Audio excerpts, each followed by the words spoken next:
Okay, before I run a live session for this Nearpod that we created, I wanted to show you that I have all of my text-heavy slides, um, the audio overlay on all of them, so you can see the little black lines.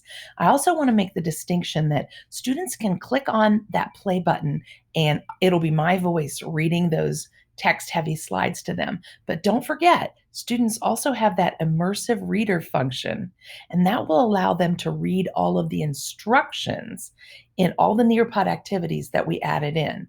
So now I need to hit save and exit because this is all finished and I need to save it.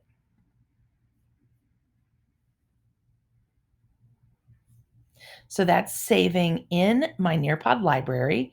And remember, I have two copies of this Nearpod lesson. The one that I created in Google Slides, and that one's great and good to go. But I also have the other one that has the audio overlays on it that I had to create in Nearpod. Okay, as you can see, I have back the teacher view and student view, and I have already generated a live session code. And the student that is joining me is Miss Gloria Estefan. So she's going to join the session, and we're going to take a look at the Nearpod lesson that we created using the Google Slides add-on. So poll looks good. Have you been to Lake Erie? So Gloria Estefan would definitely say yes to that because I'm sure she has. And over here you can see in the teacher view, a little bit of a lag, probably because my internet is kind of laggy, but there she is. 100% says yes, and I can obviously share that with my student population. Okay, we can discuss that. And then remember, I like to, if you're going linear, I like to put my cover back up. And there's my learning targets. And where is Lake Erie? And remember, I've got a text-heavy slide here. So it's going to ask me, do you want the audio to be played on just the teacher device or all? And I'm going to have a headphone option. And this is really nice if this is a student-paced lesson because the students have access to my audio. These are the 5 Great Lakes. All right, so the audios work. All right, so here's my next one. I added audio to that. And then remember, we're going to look at the map. Here we go. Sense of place.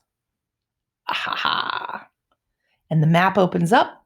And if you take a look at this, your student has the ability to drill down on the map, go street view. You could just go crazy with the map. I could do a whole class on using Google Maps because I love them. Food chains and food webs. Remember, I wanted to put in those review slides with audio. See at the bottom? With audio there on food webs. And then remember, let's watch a video. I'm not going to get the choice to do this device or all devices because I already made that choice with the audio. And that's okay. So the student can actually watch the video. And there aren't any ads because it's in Nearpod and those are all lopped off. And then let's go to Lake Erie. Oh my gosh, remember the 3D field trip? Here it comes. The sunrise. And the student has the ability to look around and there's snow. And I can say, what do you notice? And I can say, what role does that sun play in our food web or any food web? And there's that lady. Who is she? What's she doing? Hope she's not thinking about swimming. And then the most important question is think about all the living organisms that are living in that lake and how they might be part of a food web. And then remember, we had a collaborate board coming up. And when you do a collaborate board as a teacher, you have a decision to make. Do you want to approve those comments? And if you trust your students, you can say no. You don't need to approve them. So the collaborate board is waiting for teacher input. Come on, don't be so laggy. Once that thinks about it, it's going to let my students. Okay, I might have just frozen everything with that collaborate board, but you've seen how they work before. Let me just let me go back and see if I can get that sucker to reload here. There we go. Would you like to approve student? No, I don't. Okay, there we go. Sorry about that. So now I can actually be a part of that collaborate board. I can add pictures, post my answers, there they are. The reference image pops back up into the corner where it should be. So that looks good. Then this is when I start getting into the heavy content of the Lake Erie Food Web. There's that PDF for my kids to view.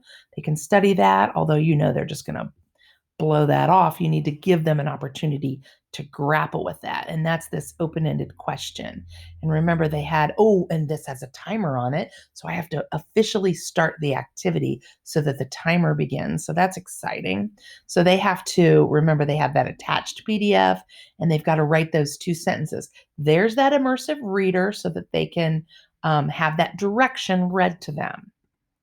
And remember the Draw It feature, where they're going to get to take their highlighter tool, or in this case, it's just a pen, and they can fatten it up if they want.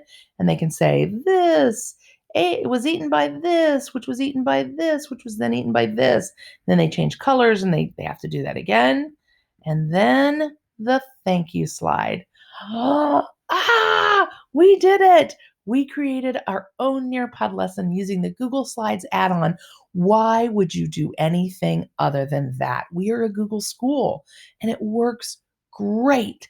Don't worry about I don't design very well in Google Slides, and you'll get better. Trust me. And kids they don't mind.